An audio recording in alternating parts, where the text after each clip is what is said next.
नहीं चलेगा, अबे था वना होगा मुझ मुँह। भगवान ने क्यों भगत की यही इच्छा है तो यही सही।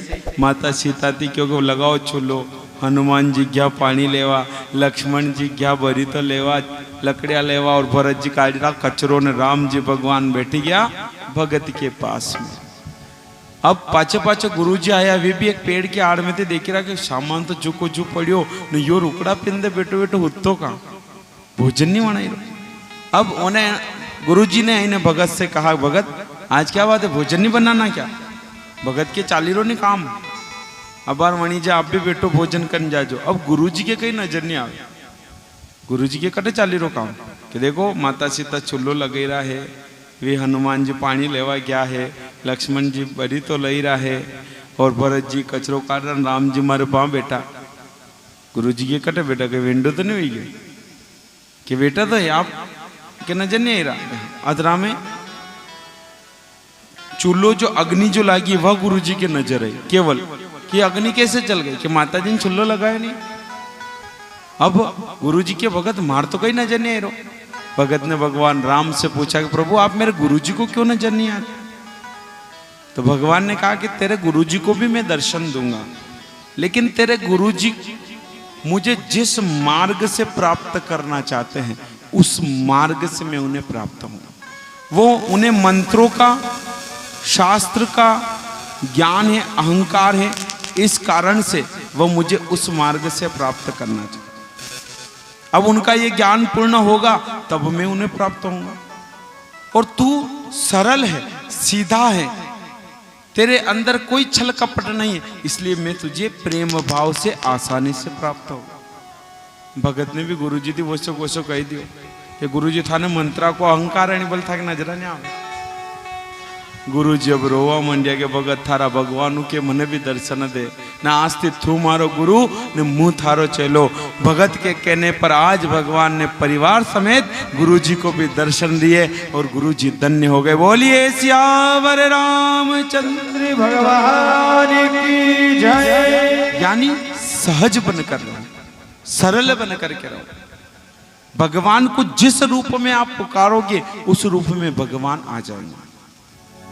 उस रूप में भगवान को मित्र बना करके पुकारो, मित्र बन जाएंगे। भाई बना करके पुकारोगे, भाई बन जाएंगे। पिता बन करके पुकारोगे, पिता बन जाएंगे। और मित्र के रूप में पुकारोगे तो मित्र बन जाएंगे, शत्रु के रूप में पुकारोगे तो शत्रु बन जाएंगे। जैसी रही भावना प्रभु मूरत देखी तिन तैसी। भगवान कृष्ण जब कंस का वध करने के लिए रण क्षेत्र में जब आए हैं, कालियापीठ हाथी का वध करके कांधे पर गजदंत लेकर के सभा में पधारे, तो वहां पर माताएं भी बैठी थी, नव युवतियां भी बैठी थी, भगत भी बैठे थे, योद्धा भी थे और कंस भी था। लेकिन भगवान सबको अलग अलग दिखे, जिसने जैसी नजर करी वैसे भगवान बन गए। कि कांधे लिए गजदंत सभा में हलधर संग आए बहारी।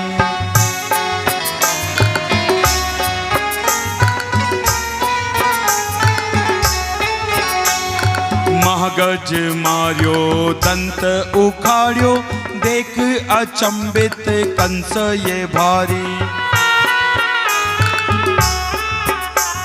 अपनी अपनी अंतर दृष्टि से, अपने अपने अंतर दृष्टि से देख रहे प्रभु को नर नारी। भावना जैसी रही जिनके मन, प्रभु मूरत न तैसी निहारी। भावना जैसी रही जिनके मन, प्रभु मूरति न तैसी निहारी।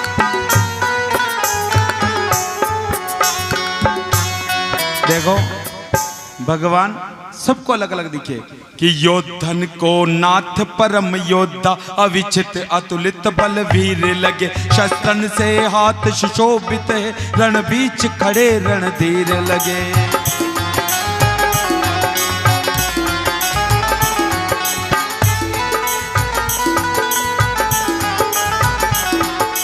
युतन को काम अवतार, प्रिय दर्शन काम शरीर लगे। कर में देखे जो पुष्प बाण, तो ही ये बदन के हीर लगे।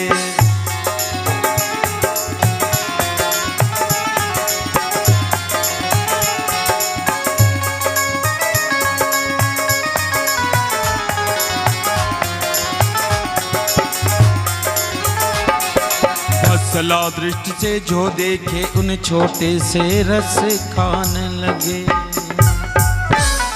ले कमरा को।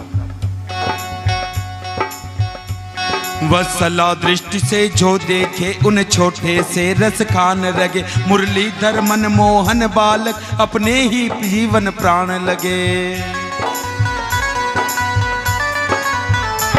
श्रीनाथ चतुर्भुज नारायण, भक्तों को कृपा निधान लगे। तिहो लोक भूप भगवत स्वरूप भगवान लगे। और क्रूर कुटिल खल कामी, कंस को हरि में देख यमराज दिखाई।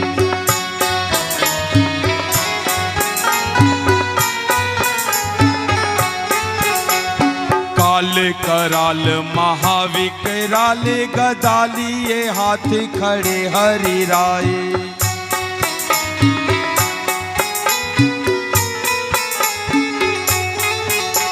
कृष्ण और कंस है आमने सामने, कृष्ण और कंस है आमने सामन। देख रहे प्रभु को नर नारी, भावना जैसी रही जिनके मन। प्रभु मूर्ति तैसे निहारी, भावना जैसी रही जिनके मन। प्रभु मूर्ति तैसी, जैसी भावना वैसी भगवान की मूर्त। आज यहाँ पर तुंगरुका जी कथा श्रवण करा रहे हैं कि देवी ईश्वर को प्रसन्न करने के बहुत ही सहज उपाय हैं। आगे कथा आई है, माता अंजना ने तपस्या करी बाबा महादेव की और कहा प्रभु मुझे आप ही के समान पुत्र की प्राप्ति हो। भगवान शिव कहते कि यदि मैं तुम्हारे गर्भ से जन्म लूंगा तो मेरा तेज पुंज तुम सहन नहीं कर पाओगे, इसलिए मैं तुम्हें वर देता हूं कि मेरा अंश अवतार तुम्हारे गर्भ से जन्म लेगा, लेकिन 6 रूपों में, एक रूप में नहीं, 6 रूपों में। आज समय आया, चैत्र पक्ष शुक्ल पक्ष, चैत्र मास शुक्ल पक्ष पूर्णिमा के दिन हनुमान जी महाराज 6 रूपों में जन्म लिए। हनुमान जी महाराज और ये 6 भाई हैं, हनुमान, गतिमान, रतिमान, मतिमान, वीरमान और बालमान, ऐसे करके 6 भाई हैं। लेकिन हनुमान राम भक्त हुए इसलिए राम जी के मंदिर नहीं है, उनसे ज्यादा हनुमान जी के मंदिर। हनुमान जी महाराज जी इस पृथ्वी के वह देव है जो भक्त शिरोमणि भी है और वीर शिरोमणि भी। शिरोमणि किसे कहते हैं? उनसे बड़ा कोई है ही नहीं, वीरता में भी और भक्ति में भी। भक्ति की भी चरम सीमा पार कर चुके हैं और वीरता की भी। वीर शिरोमणि और भक्त शिरोमणि हनुमान जी महाराज का जो 6 भाई, उनमें से गतिमान जो बालाजी हैं, उनका शिव महापुराण में वर्णन आता है। उनका पूजन वाहन का जब पूजन होता है वहां पर गतिमान बालाजी का आह्वान किया जाता है। देखो ऐसा वाहन जो कोई वाहन से काम वगैरह करता, बार बार टूट भांग होती हो, खराब हो जाता हो, दुकान यदि हो चल नहीं रही हो, व्यापार ठप पड़ा हो दुकान का, तो शिव महापुराण कहती है कि बालाजी महाराज के मंदिर दक्षिण मुखी हनुमान जी महाराज के मंदिर जाएं, उनके उल्टे पैर का सिंदूर घर पर लाओ और थोड़ा सा सिंदूर और उसमें दूसरा मिला करके, या फिर वही हो तो उसी को थोड़ा सा तेल डालकर सरसों का उसको घोल लेवे। और दुकान हो तो दुकान के ऊपर, वाहन हो तो वाहन के ऊपर एक स्वास्तिक बना देवे उस सिंदूर से, 5 बिंदी लगा दे और ऊपर लिख दे गतिमान बालाजी। शिव महापुराण कहते हैं पद्म पुराण कहती है कि वह दुकान हो, मशीन हो, वाहन हो, वह इतना चलेगा कि उससे धन की अपार वर्षा होगी और उसमें कभी कोई खराबी आ ही नहीं सकती जीवन भर। ये गतिमान बालाजी का ऊपर, दुकान के ऊपर हो, वाहन के ऊपर हो। आज हनुमान जी महाराज का जन्म हुआ, शिव महापुराण में पहली बार बालाजी महाराज का अवतार हुआ है, हमें उन्हें याद करना आवश्यक है। देखो 7 अजर अमर इस मृत्यु लोक पर हैं। अश्वस्थामा बलिर्व्यासो हनुमान विवेक्षण, अश्वस्थामा बलिर्व्यासो हनुमान विवेक्षण, मार्कंडे च परशुराम सप्त चिरंजीवी भव। इनमें हनुमान जी महाराज चिरंजीवी है, कभी मरते नहीं। और जहां जहां पर भी कथा होती है वहां प्रत्यक्ष रूप से, अप्रत्यक्ष नहीं, प्रत्यक्ष रूप से हनुमान जी महाराज निश्चित पदार्थ है। इस कथा में भी हनुमान जी महाराज हैं, लेकिन किस रूप में हम नहीं जान सकते। आइए हम उनकी स्तुति प्रार्थना कर इस कथा को आगे बढ़ाते हैं। हमारे जजमान जी भी बालाजी के अनन्य भक्त हैं, इनके ऊपर सारी कृपा बालाजी महाराज की है। कल शिव पार्वती विवाह में जो कन्यादान स्वरूप जो धन आया था, वो सारा धन जहाँ पर हमारे जजमान जी कार्यरत हैं उन हनुमान जी महाराज के चरणों में कार्य करने के लिए सप्रेम भेंट कर दिया गया। जोरदार तालियां बजा दी जाए इनके लिए। बालाजी महाराज की सिद्ध हो देव तुम्हें हनुमान तुम्हारा, क्या कहना कलयुग में सिद्ध हो देव तुम्हें हनुमान तुम्हारा, क्या कहना। तेरी भक्ति का क्या कहना, तेरी शक्ति का क्या कहना, तेरी भक्ति का तेरी शक्ति का कहना। कलयुग में सिद्ध हो देव तुम्हें हनुमान तुम्हारा, क्या कहना।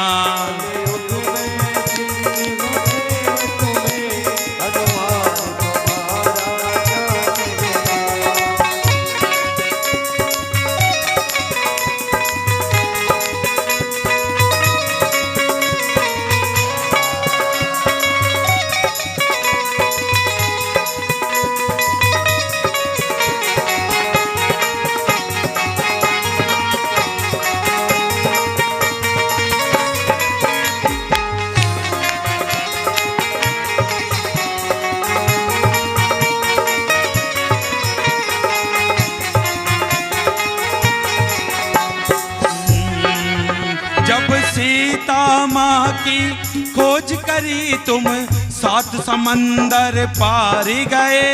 जब सीता माँ की खोज करी तुम 7 समंदर पार गए। जब सीता माँ की खोज करी तुम 7 समंदर पार गए। जब सीता माँ की खोज करी तुम 7 समंदर पार गए। लंका को किया शमशान प्रभु महावीर तुम्हारा, क्या कहना।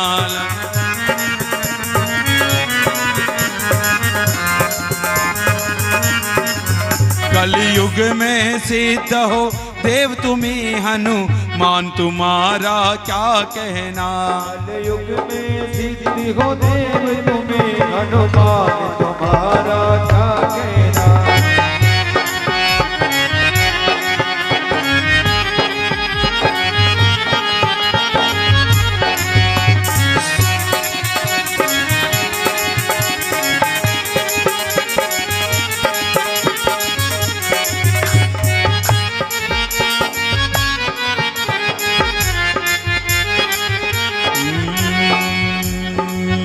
तुम भक्त शिरोमणि हो जग में, तुम वीर शिरोमणि हो जग में। तुम भक्त शिरोमणि हो जग में, तुम वीर शिरोमणि हो जग में। तेरे रोम रोम तेरे रोम रोम में बसते हैं सिया राम तुम्हारा क्या कहना। तेरे रोम रोम में बसते हैं सिया राम तुम्हारा क्या कहना।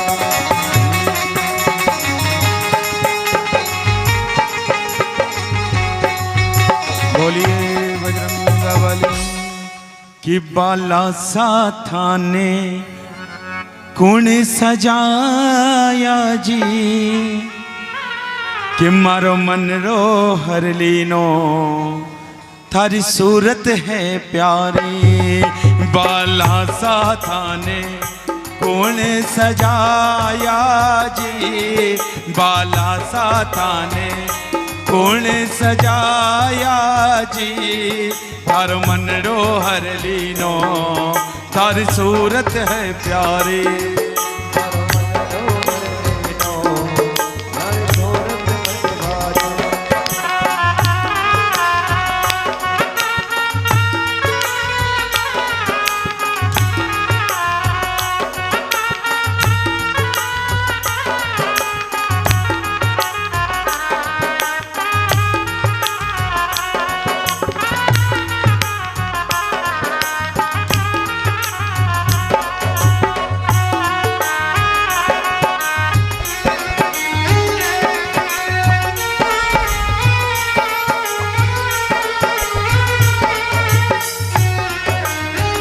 देखो आप नाच रहा था आने वाले मैंने भजन चेंज करे। बालाजी को पहली बार कथा में प्रादुर्भाव हुआ है, केवल 5 मिनट का भजन कथा बहुत है अपने पास।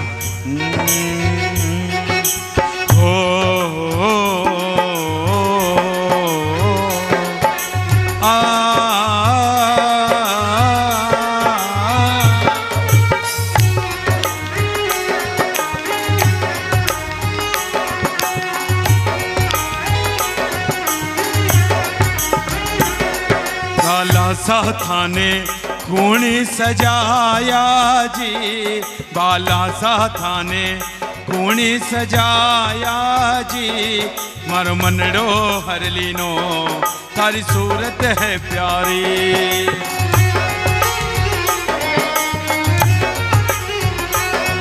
थारे लाल लंगोटा हाथ में गोटा जी तारे लाल लंगोटा हाथ में गोटा जी थर जय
थाने कुणे सजाया जी बाला सा थाने कुणे सजाया जी मारो मनड़ो हर लीनो तारी सूरत है प्यारी।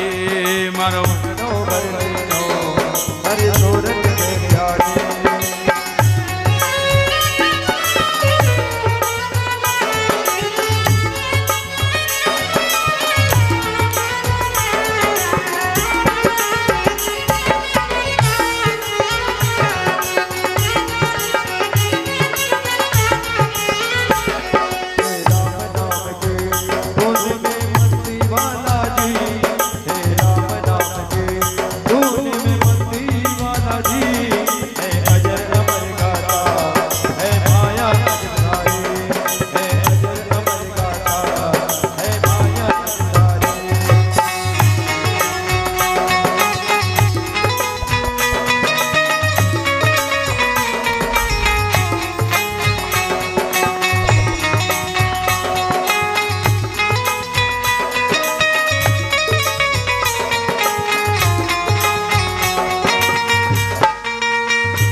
बोलिए बजरंग बली महाराज की जय। शिव शंकर भगवान की जय। इस प्रकार बालाजी महाराज का प्राकट्य हुआ। बालाजी महाराज के कई लीलाएं हैं। शिव महापुराण में कुछ लीलाओं का वर्णन है। बालाजी महाराज का पंचमुखी स्वरूप, पंचमुखी बालाजी रो नाम सुनियो आपने? कब लिया था बालाजी ने ये स्वरूप? इसकी कथा शिव महापुराण में आती है। अगर नहीं श्रवण करी है तो ध्यान से श्रवण करिएगा। जब राम रावण का युद्ध चल रहा था, तब एक दिन रावण ने अहिमहि नाम के दो दैत्यों से, जिसे अहि रावण मही रावण के नाम से जाना जाता था, उनसे कहा। तो उन्होंने भगवान राम को सोते हुए ही उनका हरण किया, भगवान राम और लक्ष्मण का, और पाताल लोक लेकर चले गए। वहां पर उनकी भद्रकाली के आगे बलि देने की तैयारी की जाने लगी। आज बालाजी महाराज जो भगवान शिव का अंश है, वो अपने आराध्य को ढूंढते हुए पाताल लोक गए। वहां पर उनके पुत्र मकर ध्वज से उनकी भेंट हुई। मकर ध्वज ने पूरा रहस्य बताया कि आप जब माता सीता का पता लगाने के लिए जा रहे थे, तब आपके पसीने की बूंद समुद्र में गिरी। मेरी मां मत्स्य रानी ने उसे ग्रहण किया, जिसके गर्भ से मेरा जन्म हुआ है। मैं आप ही का पुत्र हूं। अहिमहि प्रभु राम और लक्ष्मण जी को लेकर के पाताल देवी के वहां गया है। अब भगवान हनुमान जी महाराज ने पाताल देवी के यहां से भगवान राम और लक्ष्मण को मुक्त किया।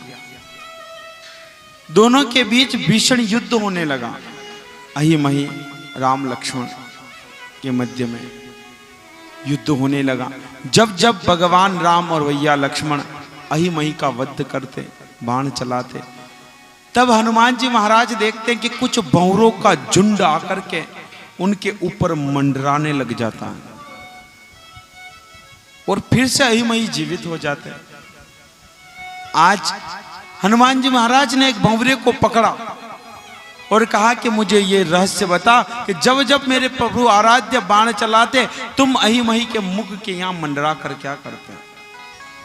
भंवरों ने कहा, प्रभु हमें क्षमा करो, हमारा परिवार अहिमहि के बंधन में बंधा है, इसलिए जब जब भी इनका कोई वध करना चाहता है, हम इनके मुख में अमृत की बूंद ला करके डालते हैं, शबनम की बूंद ला करके डालते हैं, जिससे फिर से चैतन्य हो जाते, जीवित हो जाते।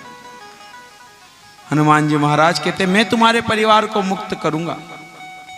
हनुमान जी महाराज ने परिवार को मुक्त किया भंवरों के, और कहा, क्या अब वह मर जाएंगे? भंवरों ने कहा, नहीं प्रभु, अहिमहि के वध का जो रहस्य है वो मही की पत्नी जानती है, और वही बता सकती है आपको, क्योंकि मही उसे हरण कर लाया है और वह मही से रुष्ट है, इसलिए वह स्वयं उसके बंधनों से मुक्त होना चाहती है। आज भंवरों के मार्ग सुझाने पर हनुमान जी महाराज मही की पत्नी के कक्ष में गए और कहा, देवी तुम मुझे अहिमहि के वध का, मृत्यु का रहस्य बताओ। मही की पत्नी कहती है कि पहले आप मुझे वचन दो कि मेरे पति की मृत्यु के पश्चात आप मेरा विवाह भगवान राम से कराएंगे। फिर पूछूंगा काले मुझे हनुमान जी के पंचमुखी बालाजी कथा था, दो घनी वार्ता करी रहा, खोटी नहीं रही था बात। घना दान में मलिया मांग तो हो पानी पड़ी गयो था कि नहीं पड़ियो दरिया, सबके पड़ेगा, लेकिन अब कथा होना। अब मही की पत्नी ने वचन लिया। हनुमान जी महाराज ने पहली बार अपने प्रभु से बिना पूछे मही की पत्नी को वचन दे दिया कि मैं एक बार मेरे आराध्य प्रभु राम को तुम्हारे कक्ष में लेकर आऊंगा, यदि यहां उनका अपमान हो गया तो मैं उन्हें यहां से लेकर चला जाऊंगा।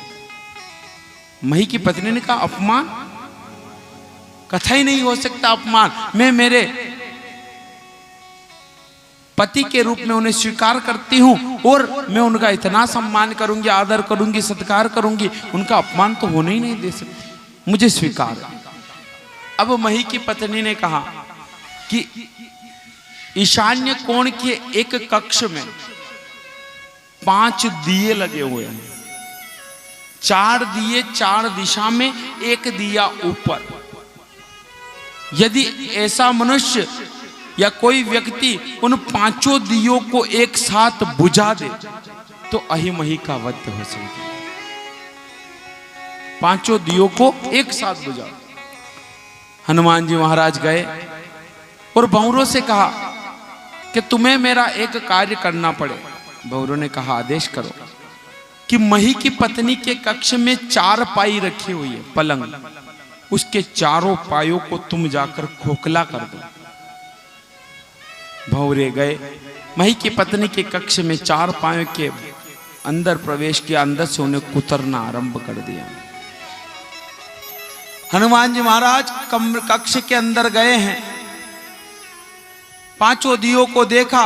उसी समय विराट स्वरूप धारण कर पंचमुख रूप धारण किया और 5 मुखों से एक साथ फूंक लगाया, 5 दिए बुझ गए और पंचमुखी रूप धारण किया।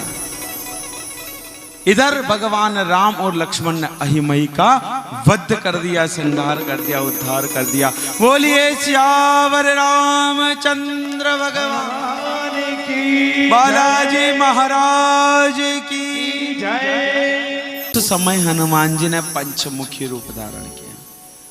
उस समय हनुमान जी ने पंचमुखी स्वरूप धारण किया।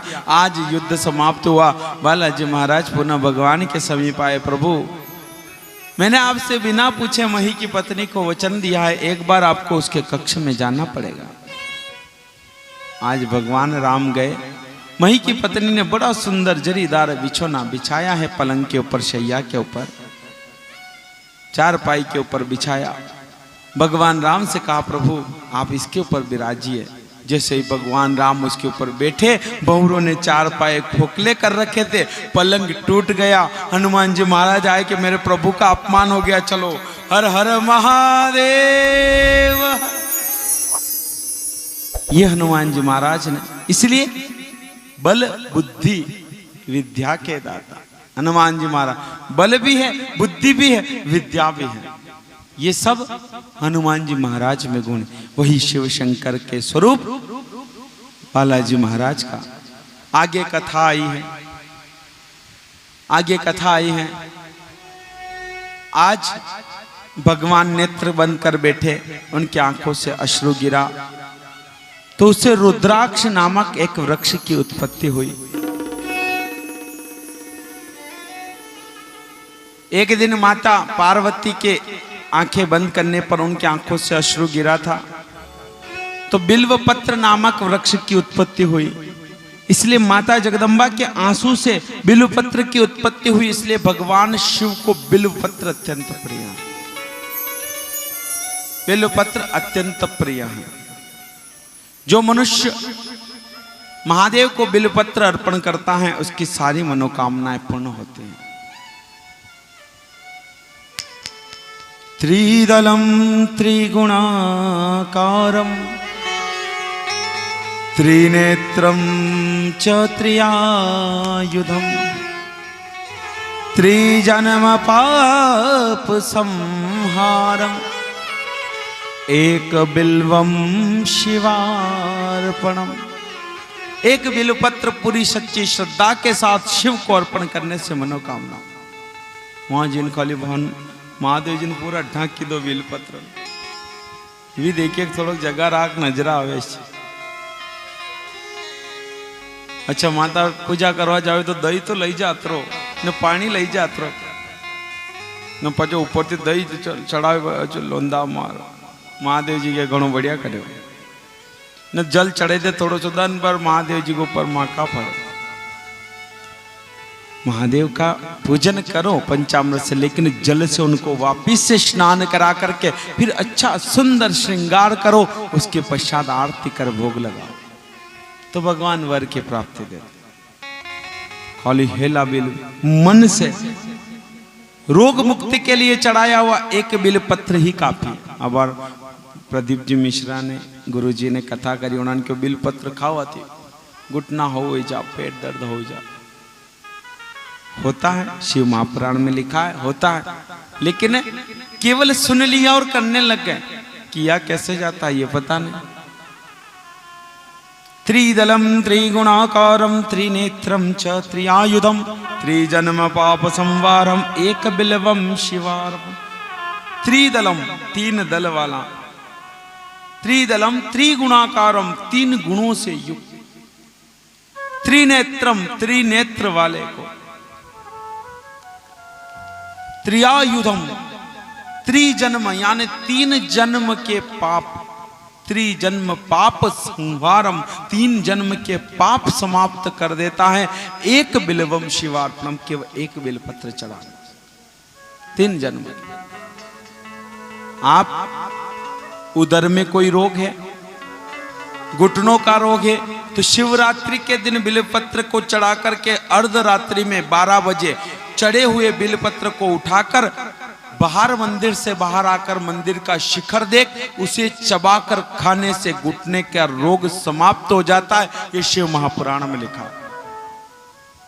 लेकिन उदर में कितनी ही बड़ी गठान हो, इतनी बड़ी भी हो, डॉक्टर ने कह दिया ऑपरेशन करके निकालना पड़ेगी, 31 बिलपत्र को शेद में डुबो दो और शिव के ऊपर जाकर ओम नमः शिवाय, ओम नमः शिवाय, ओम नमः शिवाय, ओम नमः शिवाय बोल 31 ही चढ़ा दो, फिर वापिस उन्हें उतार लो और हाथ जोड़ कहो, प्रभु मेरे उदर में बहुत भयंकर बीमारी हो गई, मैं आपके चढ़े हुए इन बिलपत्रों को औषधि के रूप में पुनः आपसे प्राप्त करता हूं या करती हूं, आप इन्हें औषधि गुणों से युक्त करें और मेरे रोग को समाप्त करें। नमन करे, बिलपत्र को उतार कर अपने घर लेकर आओ। प्रतिदिन प्रातः काल उठ करके भूखे पेट एक बिलपत्र को चबाकर खा ले, 31 दिन तक 31 बिलपत्र खावे, 32वें दिन जाकर फिर से जांच करावे, आपके उदर में इतनी बड़ी भी गठान होगी, धीरे धीरे कर 32वें दिन समाप्त हो जाएगी, आप जांच करा कर देख लेना, ये शिव महापुराण में।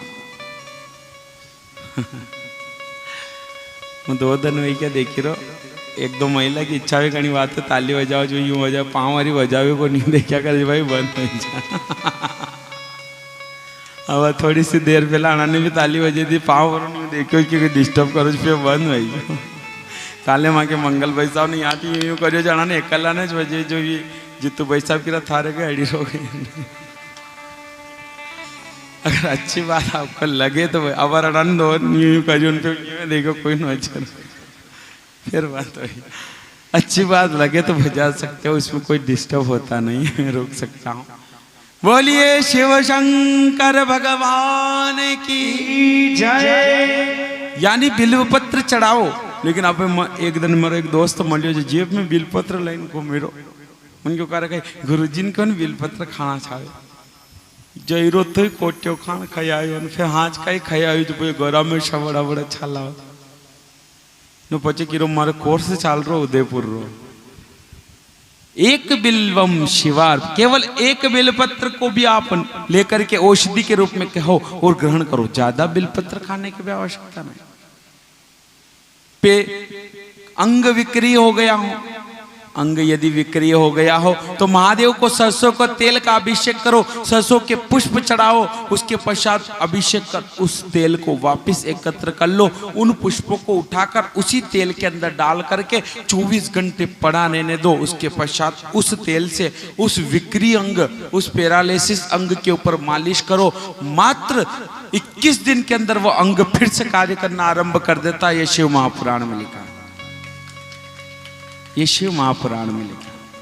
इसलिए करो, लेकिन शास्त्र को सुनने समझो फिर करो। रुद्राक्ष का वर्णन मैं आपको कल श्रवण कराऊंगा। एक मुखी से लगाकर 14 मुखी तक रुद्राक्ष होता है। कौन सा रुद्राक्ष किस कर्म पर काम करता है, ये कथा मैं आपको कल श्रवण कराऊंगा। साथ ही एक कथा और जो महत्वपूर्ण है वो मैं आपको कल श्रवण कराऊंगा। महादेव के अभिषेक की कथा है, वो कथाएं भी मैं आपको कल श्रवण कराऊंगा। आगे कथा आई है, तनु नामक एक राजा हुए, उनके 2 पुत्र थे, रंभ और करम्ब। रंभ और करम्ब दोनों के संतान नहीं, दोनों जल के अंदर बैठ करके भगवान की तपस्या कर रहे, पूजा कर रहे, संतान प्राप्ति के अंदर के लिए जल के अंदर। एक दिन ग्राह आया और करम्ब को खा गया, तपस्या करते हुए करम्ब को खा गया। रंभ ने देखा मेरे भाई को ग्राह ने ग्रास बना लिया है, वो तुरंत जल से बाहर निकला और एक अपने चारों तरफ अग्नि लगा करके फिर तप करने लगा कि अपने जल के अंदर तप नहीं करूंगा। ब्रह्मा जी की कठोर तपस्या करी, ब्रह्मा जी प्रकट हुए, पूछा मांगो वरदान क्या चाहिए। ब्रह्मा जी से कहा हम 2 भाई थे, हमने जल में तपस्या करी, मेरे भाई को ग्राह ने खा लिया, हमारे संतान नहीं है, हमारी कुल की वृद्धि कैसे होगी, इसलिए मुझे संतान की प्राप्ति का वर प्रदान करो। ब्रह्मा जी ने कहा कि तुम तप करके यहाँ से मेरा दर्शन कर घर जाओगे, जिसको भी तुम बड़ी प्रेम से देखोगे वह तुम्हारे पुत्र की माता बन जाएगी। रंभ बड़ी आनंद से भगवान का कीर्तन करता हुआ घर जा रहा था, बीच में मार्ग में उसे महिष मिली, भैंस। उसने प्रेम से भैंस को देख लिया, भैंस महिष गर्भवती हो गई। अब महिष अपने घर गई, महिष के पति महिषा यानी भैंस ने देखा कि मेरी पत्नी गर्भवती है, ये कैसे हुआ। ध्यान लगाकर देखा तो इसके गर्भ के अंदर तो रंभ का बालक है। तुरंत क्रोध में लाल होकर के दौड़ा रंभ की तरफ और वो उस घर जाते हुए रंभ के ऊपर कूदा, उसके ऊपर हमला किया, दोनों सिंग उसके उदर में चुबा दिए, उसकी वहीं मृत्यु हो जाती है। रंभ की वहीं मृत्यु हो गई। अब रंभ को जलाया जा रहा है, दाह संस्कार किया जा रहा है, वहां पर महिष आ जाती है। वह कहती है कैसे भी हो लेकिन अभी मैं इसकी पत्नी हूं, तो पत्नी व्रत धर्म का पालन यदि मैं करूं तो मुझे मेरे पति के साथ सती होना चाहिए। इंसानों के बीच से दौड़ी और छलांग लगाई अग्नि के अंदर। छलांग लगाते समय गर्भ के अंदर से संतान ने जन्म ले लिया और वह अग्नि में कूदकर उसने सती व्रत धर्म का पालन कर लिया। उसके जो बालक हुआ उसका नाम हुआ महिषा, नाम हो गया महिषासुर। महिषासुर नाम हो गया। भगवान की तपस्या करी, वर प्राप्त किया कि मुझे अमर कर दो। ब्रह्मा जी का अमर नहीं कर सकता, तो फिर उसने कहा मुझे अति ताकतवर शक्तिशाली वरदान प्रदान करो और मुझे वर ऐसा दो कि मैं मरूं तो केवल स्त्री के हाथ से। उसका सोचना यह था कि स्त्री बड़ी दुर्बल होती है, वो मुझे मार नहीं सकती। वर प्राप्त कर लिया, मरूं तो नारी क्या। तो भगवान ने कहा तथास्तु। अब शक्ति का दुरुपयोग करने लगा, उपद्रव मचाने लगा। सारे देवताओं ने जाकर के भगवान विष्णु से कहा प्रभु माता जगदम्बे माता लक्ष्मी से कहिए वह महिषासुर का संहार कर दे। भगवान विष्णु ने कहा कि लक्ष्मी ये कर्म नहीं कर सकती। देवताओं ने कहा क्यों? कि इस कर्म को वही नारी कर सकती है जो कभी अपने पति से रुष्ट नहीं हुई हो, पति व्रत धर्म का उसने पालन किया हो। लेकिन लक्ष्मी ने तो एक बार मुझे ही श्राप दे दिया था। एक बार भगवान विष्णु माता लक्ष्मी की सुंदरता को, उसकी साज सज्जा को देखकर बड़े प्रसन्नचित होकर हंसने लगे। माता लक्ष्मी समझी कि मुझे देख करके हंस रहे। तो माता लक्ष्मी ने कहा कि प्रभु स्वामी आप मुझे देखकर घोड़ी की तरह हंसे हो, इसलिए मैं आपको श्राप देती हूँ कि आपका सिर कट जाए और आपको घोड़े का मस्तक लग जाए। तो भगवान को हेग्रीव अवतार लेना पड़ा था, हेग्रीवा को मारने की। ब्रह्मा जी से कहा ब्रह्मदेव आप कहिए ब्रह्माणी से, माता सरस्वती से वो मार दे, वह संहार कर दे। ब्रह्मा जी ने कहा कि ब्रह्माणी ने भी मुझे श्राप दे रखा है। एक समय में पुष्कर राज की भूमि में विशाल यज्ञ का आयोजन किया। ब्रह्माणी तैयार होने के लिए गई, उसे तैयार होने में बड़ा विलंब हो रहा था, बड़ा समय लग रही थी। तो ऋषियों ने कहा कि ब्रह्मा जी, यज्ञ का समय निकला जा रहा है, शुभ मुहूर्त निकल जाएगा, शुभ मुहूर्त निकल जाएगा, क्या किया जाए। मैंने बार बार सरस्वती को पुकारा, वो नहीं आई। तो ऋषि ब्राह्मणों ने गाय के मुख से गायत्री को उत्पन्न कर दिया और उसे मेरे पास बिठाकर यज्ञ आरंभ किया। इतने में सरस्वती आ गई, ब्रह्माणी आ गई और उन्होंने मेरे पास में गायत्री को देखा और मुझे श्राप दिया कि आपने अपनी पत्नी के संग छल किया है, इसलिए मैं आपको श्राप देती हूं कि आपका इस पृथ्वी पर कहीं पूजन नहीं होगा और जिस पुष्कर राज की भूमि पर आप यज्ञ कर रहे यहीं पर आपका मंदिर होगा और वो भी मंदिर तब बनेगा जब आप किसी का कन्यादान करेंगे, किसी का कन्यादान करेंगे। त्रेता में मंदिर नहीं बना, द्वापर में मंदिर नहीं बना, द्वापर में मंदिर, त्रेता और सतयुग में मंदिर नहीं बना, द्वापर में जाकर के मंदिर बना था पुष्कर में। जब भगवान कृष्ण और राधे जी का विवाह ब्रह्मा जी ने भांडिर वन में कर दिया था। ये श्रीमद् भागवत में प्रसंग नहीं आता, शिव पुराण में दिया है। जब भगवान कृष्ण और राधे जी छोटे थे तब नारद जी और ब्रह्मा जी दोनों भांडिर वन गए और ब्रह्मा जी ने राधे जी का कन्यादान कर दिया और भगवान कृष्ण और राधे का विवाह कर दिया। तब जाकर के पुष्कर राज की भूमि में ब्रह्मा जी का मंदिर बना। देखो, राधे का नाम 16,108 रानियों में नहीं आता है, भगवान कृष्ण। एक बार राधा जी ने भगवान कृष्ण से पूछा था कि कन्हैया, मैं कहां कहां रहती हूं तुम्हारे शरीर में। तो भगवान कृष्ण ने कहा था कि तुम मेरे नस नस में हो, तुम मेरे रोम रोम में हो, तुम मेरे हर श्वास में हो, तुम मेरी हर धड़कन में हो राधे। तो राधा ने कहा तो फिर मैं कहां नहीं हूं। तो भगवान कृष्ण ने कहा था कि तुम केवल मेरी किस्मत में नहीं हो और सब जगह। राधे जी के पति का नाम था अनय घोष और ग्राम छाता में उसका विवाह 84 कोस की क्षेत्र में उसका गांव आता है, गांव छाता। सास का नाम था कुटीला, नड़न का नाम था जटीला। विवाह छाता गांव में हुआ था और पति का नाम अनय घोष था। भगवान कृष्ण के साथ नहीं हुआ, लेकिन ब्रह्मा जी ने कन्यादान किया था। आज सभी ने महादेव से कहा प्रभु आप माता पार्वती से कहिए वो महिषासुर का वध करे। भगवान शिव कहते हैं कि पार्वती को तो क्रोध ही नहीं आता, उसको क्रोध आए तो मारे। सारे देवता कहते आप कैसे भी करिए प्रभु, माता को क्रोध दिलाइए और महिषासुर का वध करें।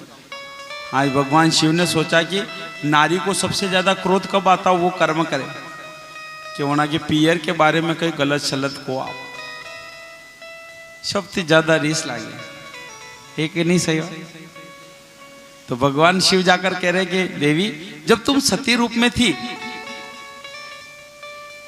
तब तुम्हारे पिताजी ने हमें बुलाया नहीं था और तुम वहां जलकर भस्म हो गई थी, पता है? ऐसे पिताजी थे तुम्हारे। माता पार्वती कहती है कि सब तुम्हारी वजह से हुआ, आपकी वजह से हुआ है। कि क्यों? कि आप हमारे हंडे चालता था, सो काम वे तो ही बोले, फिर भी क्रोध नहीं आया। फिर महादेव ने कहा देवी तुम्हारे पिताजी हिमालय राज ने इतना धूमधाम से विवाह किया, लेकिन साथ में सामग्री तो कुछ दी नहीं। चाहते थे कि महल दे देते, कुछ सामग्री दे देते। तुम्हारे पिताजी तो कंजूस के कंजूस ले गए। की तो देखा पिताजी रे भाई उनावे अब थोड़ा सा दिन पहले केरिया पाक की रही थी, आपने ध्यान है?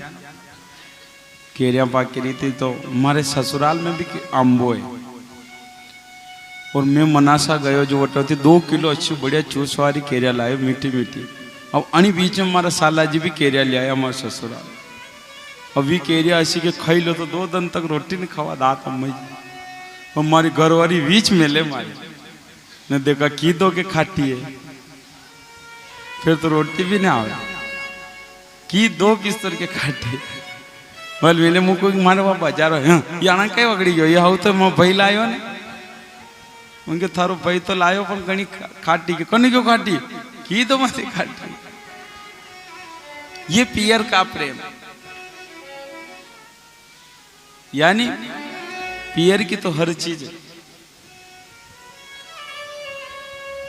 यहां पर भगवान शिव क्रोध दिला रहे लेकिन माता को क्रोध आ नहीं रहा। इतने में महिषासुर घूमता हुआ कैलाश पर्वत पहुंच जाता है और माता पार्वती को देखकर कहता है इतनी सुंदर स्त्री। यह कहा कि माता को भयंकर क्रोध आ गया और उसी समय भद्रकाली का स्वरूप धारण किया और सिंह पर सवार हो गई। एक पैर महिषासुर की छाती पर धरा और उसका संहार कर दिया।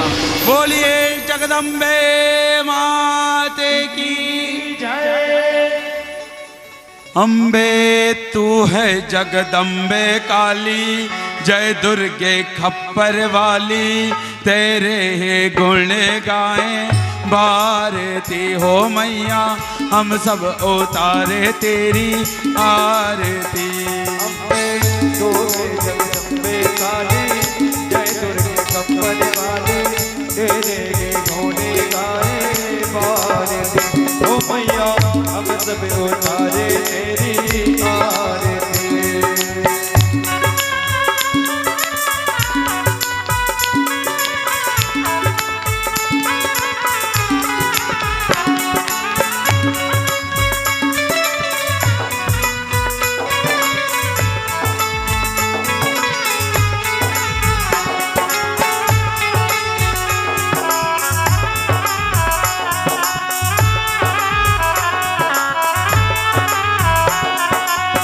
बेटे का है इस जग में बड़ा है निर्मल नाता, बेटे का है इस जग में बड़ा है निर्मल नाता।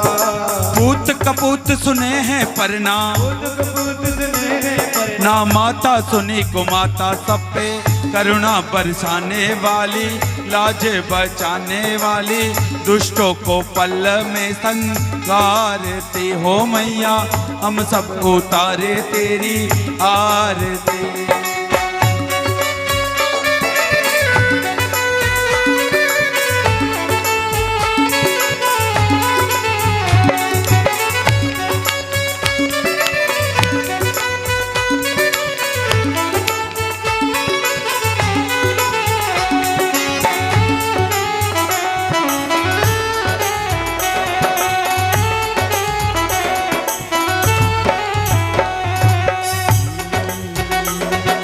तेरे भक्त जनन पर माता भीड़ पड़ी है भारी, ये भीड़ पड़ी है भारी। दानव दल पर टूट पड़ो माँ, दानव दल पर टूट पड़ो माँ, करके सिंह सवार, सो सिंहों से तू बलशाली, अष्टभुजाओं वाली, दुष्टों को पल में संहारती हो मैया, हम सब उतारे तेरी आरती।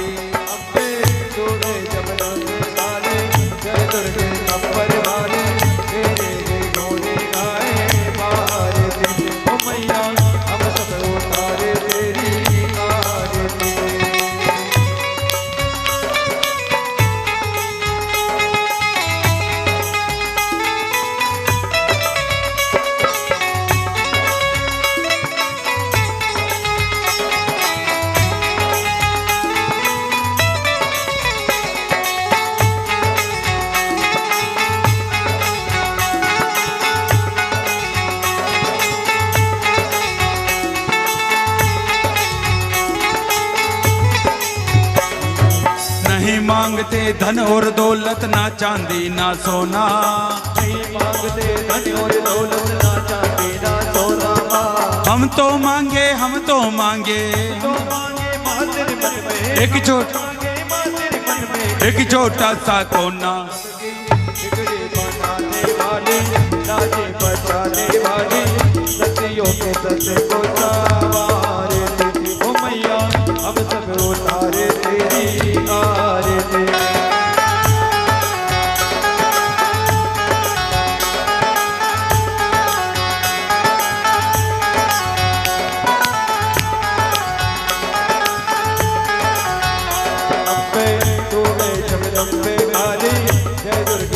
ऊपर वाले तेरे भी गोने गाए भारती ओ मैया हम सब उतारे तेरी आरती ओ मैया हम सब उतारे तेरी आरती ओ मैया हम सब उतारे तेरी आरती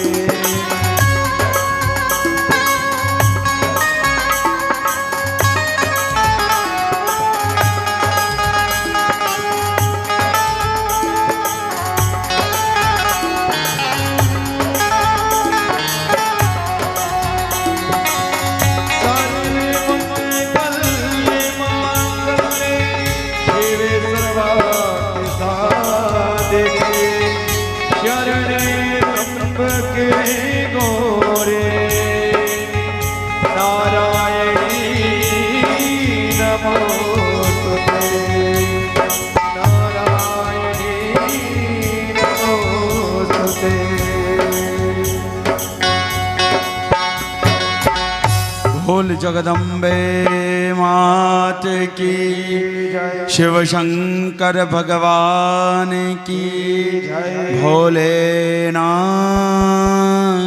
की